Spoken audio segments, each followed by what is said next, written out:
In the course of 1 week, I was able to go from doing lap times that the top 10% of drivers in the world could do in iRacing to the top 5. Of course, this might be a theoretical lap time, but regardless, it shows that I am capable of going faster by changing just one thing in my mindset of how to approach the corners. And I want to go over this with you. This realization works for any sim because it's so fundamental, and it was so obvious in fact, that I completely was glancing over for this entire time because I was just thinking that it cannot be that simple, but it is. So this problem kind of started with the MX-5 Cup series, just because these cars tend to rotate a lot on entry, so you would almost drift your way through the corner on entry, and on exit you would get a really big slip angle, which I just figured that I just need to get that extreme slip angle going to the GT3 cars as well, which was not the case. And that caused me to overheat my tires. I was glancing over just how much impact overheating your tires would have in the car. And the problem is that because you're overheating your tires in one corner, it's not just the exit of that specific corner that you're gonna mess up, but if you don't give the tires enough time to cool down, then that might affect your pace in the next corner too, and the next corner after that, and the corner after that.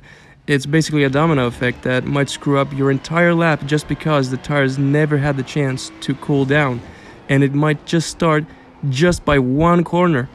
Especially in iRacing, where the tires overheat super fast. But I want to emphasize that we're really talking about some really small increments in the driving inputs that will cause the tires to overheat and basically have went over the peak of the performance. They're not going to slide a lot, you're not going to experience like full-on understeer or full-on oversteer, but just enough where you're going to see that you will have to be very careful on throttle and exit, and at that point you're not really thinking about taking the corner quickly, you're mostly thinking, how am I not gonna slide now? So after a point, you're not making inputs that are gonna make you faster, you're making inputs that are corrective inputs.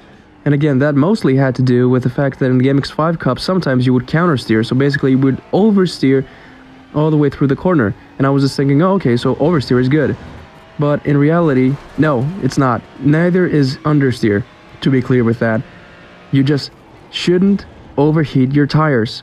And that is such a really basic information, right? Don't overheat your tires. But yeah, this simple thing is truly the answer that you could be missing out on potential lap time just because you're pushing too hard on entry or in exit. What I realized is that even if I have great rotation on entry, just because I overstressed the tires on entry, I had a really bad exit. I was just seeing these faster lap times from other drivers that were pushing on exit way more than I was, and they wouldn't get oversteer. And I was just thinking, why is that the case? You should not be overheating your tires on entry, or an exit for that matter. The car should not oversteer on entry, or an exit, or mid-corner. The car should not understeer on entry, or mid-corner, or exit.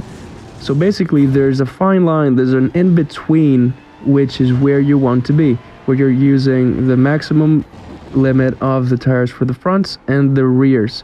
Now, iRacing, yeah, it penalizes you a lot if you make just the slightest misinput, but regardless the case, you can always reach a limit on any sim. You could push more in some sims than others, but the idea is that when you start overheating the tires, then you know you've went too far.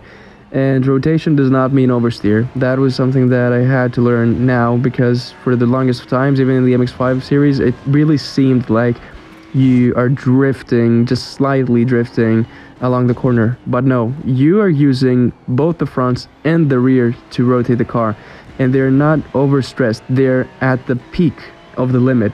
You do not overheat tires. If you overheat the fronts, you're gonna go straight. If you overheat the rears, you're gonna spin.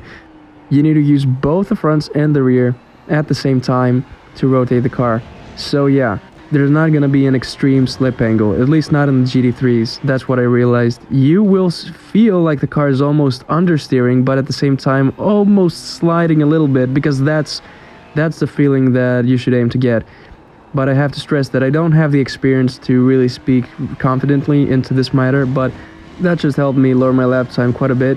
And I won't say that it's easy either, because you need to be really patient and being super calm with your inputs without overstressing anything is easier said than done. Because for me, my mindset was, come on, let's get this show on the road, you know, let's just push the car into the corner, let's just aggressively steer and just get and then accelerate hard on the exit. But these inputs are not the way to go, and when you're impatient and you're just thinking, come on, it's really easy to get carried away. And I found myself being stuck in the same loop even after realizing that I shouldn't be overheating the tires. So it takes a lot of concentration and a lot of patience to move past it. By the time I'm recording this video, I haven't really lowered my actual lap time that much. It was only a theoretical lap time, but I have a good base of what I need to do moving forward, and I'm pretty sure that next week I will be able to lower my lap time even more,